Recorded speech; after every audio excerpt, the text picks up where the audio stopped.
उत्तर प्रदेश में मदरसों का विदेशी फंडिंग का मामला एक बार फिर तूल पकड़ता जा रहा है। मदरसों को मिल रही विदेशी फंडिंग की धनराशि धर्मांतरण पर खर्च किए जाने की शिकायतों को लेकर सरकार ने कड़ा रुख अख्तियार किया है।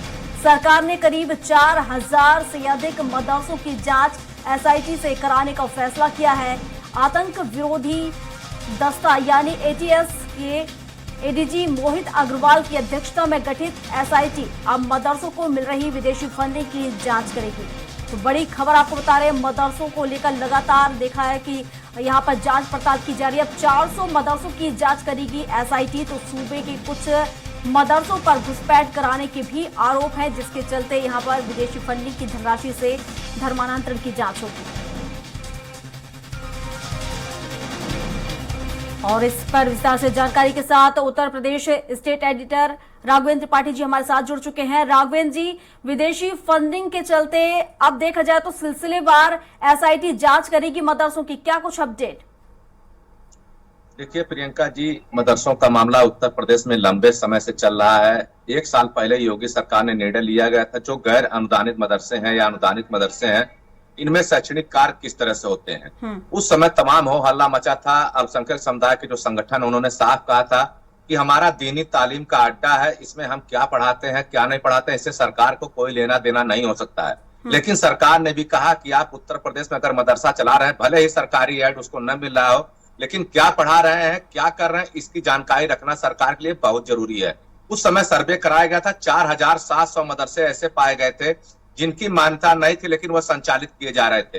यह मदरसे लखीमपुर, गोरखपुर, बस्ती, देवरिया, सिद्धार्थनगर, महाराजगंज, कुशीनगर में पाए गए थे, जो नेपाल के बॉर्डर के इलाके हैं, और वहां पे संदिग्ध गतिविधियां भी लिप्त पाई गई थी। और सबसे बड़ी बात है, अब जो तथ्य सामने आए हैं, 4000 ऐसे मदरसे उनमें से हैं जिनमें धर्मांतरण का भी आरोप है, और गैर तरीके से जो घुसपैठ होकर रोहिंग्या हैं उनके आधार कार्ड पैन कार्ड बनवाने के आरोप हैं। तो मामला गंभीर है और सरकार ने इन्हीं सबको ध्यान में रखते हुए एसआईटी गठित की है। मोहित अग्रवाल जो एसआईटी के डीआईजी हैं, उनको जांच सौंपी गई है।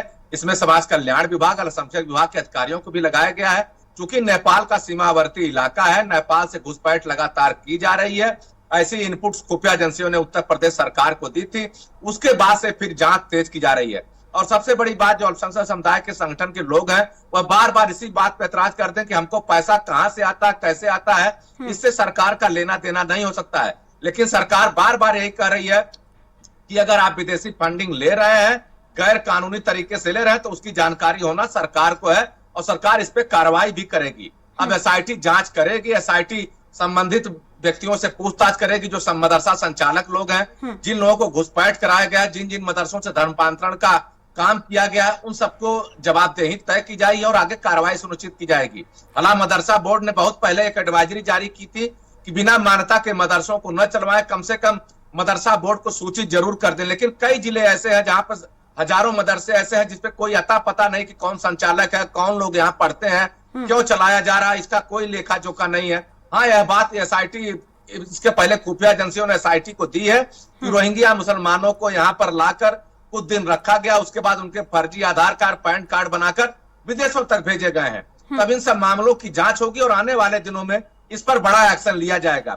हालांकि कुछ विपक्षी दल है, कह रहे हैं कि ऐसे वक्त में इन सब मुद्दों को उठाने के लिए बीजेपी की साजिश है, वह ध्रुवीकरण करना चाह रही है। लेकिन सरकार काम है, जो कानून से खिलवाड़ करेगा, देश की सुरक्षा से खिलवाड़ करेगा, उसके लिए कोई वक्त का इंतजार नहीं किया जाएगा। चुनाव तो हर साल उत्तर प्रदेश में आते हैं, देश में आते हैं, इस नाते इसकी जांच होगी और 3 महीने के अंदर जांच रिपोर्ट सरकार को सौंपी जानी है। अब देखना होगा किन किन मदरसों पे क्या कार्रवाई होती है, लेकिन इतना जरूर है कि इस तरह की जांच होने से मदरसों के अंदर जो गैर कानूनी गतिविधियां चल रही थी, उन पे अंकुश लगाने की तैयारी है। प्रियंका बिल्कुल राघवेंद्र जी, कयास ये भी लगाए जा रहे हैं कि जो विदेशी फंडिंग हुई है और जो मदरसे इसमें संलिप्त पाए गए हैं, तो ये भी जांच एसआईटी कर सकती है कि किन किन देशों से यहाँ पर फंडिंग की गई है, इसको लेकर भी जांच की जाएगी।